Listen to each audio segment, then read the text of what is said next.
Once Shandril was a humble kitchen maid, now she's one of the most powerful magic users in the land, and a lot of people want her dead. Hello and welcome to Liam's Lyceum. I'm your host Liam, aka Hembar. Today I'll be doing a spoiler-free review of Ed Greenwood's Crown of Fire.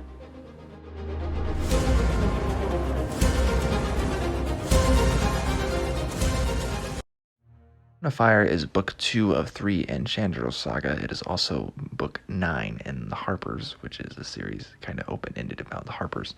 Anyways, it is a 1994 novel, and this one, it's actually came out several years after the first one, but takes place right after that first one as well.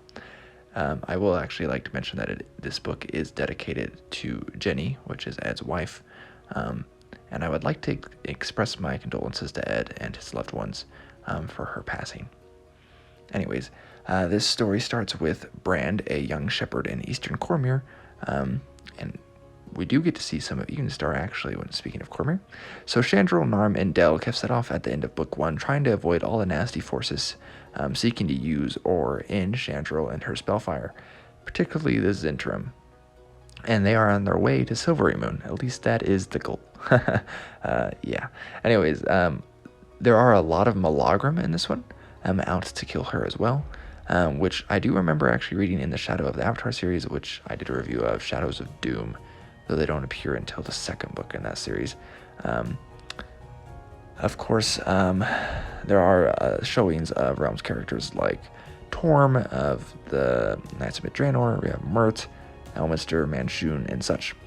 Like the first book, we have more characters that die, as well as Ed definitely doesn't back away from killing off his characters.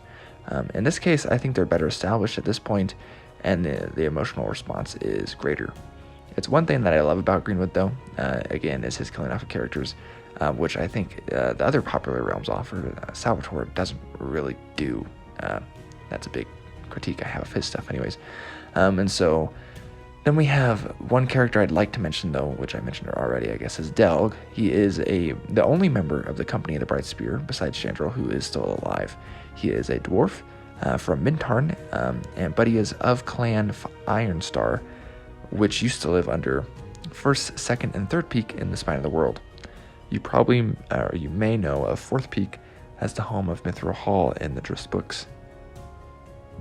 I love that Shandril's attitude went from thirsting for adventure at the start of Spellfire to being absolutely sick of it at the start of this one. She has to deal with a great power and how to use it. Should she simply defend herself while those she loves die, or should she go on the offensive with her great power of Spellfire? There is an afterword, actually, in this, in both versions, as you can see the second version now on the screen. The afterword's actually different. So this one on the screen now is later. It has a short section of a story to explain some people and a discrepancy, apparently. So it's similar to chapters added back in for the republication of Spellfire. The words of Ed, though, are as lovely as always, though, and both of them, honestly, it's interesting getting his perspective in the mid-90s to, I believe it's the early aughts is when it was republished. Overall, I think the ending is quite good, though, and considering this was written several years after the first, the story was probably intended to be open-ended before the third book came out. So I originally have in my notes here that I imagine something happens in the third that concludes the saga, and having actually just finished the third a few days ago now, since I'm recording this a few months later, yeah, definitely. So Shandril's Saga does end. It is a trilogy. But I actually liked Crown of Fire more than book 1, and I'll say it right now too, I actually liked it more than book 3 as well. So it is a pretty good Ed Greenwood romp, and Shandril is a fun character, and I like how Ed went out of his way to make a young girl a protagonist back during a time when there wasn't a lot of young girls as protagonists. That's definitely not the case these days, though in adult fantasy, I guess that's still not super typical, depending on, I guess, the type of stuff you're reading.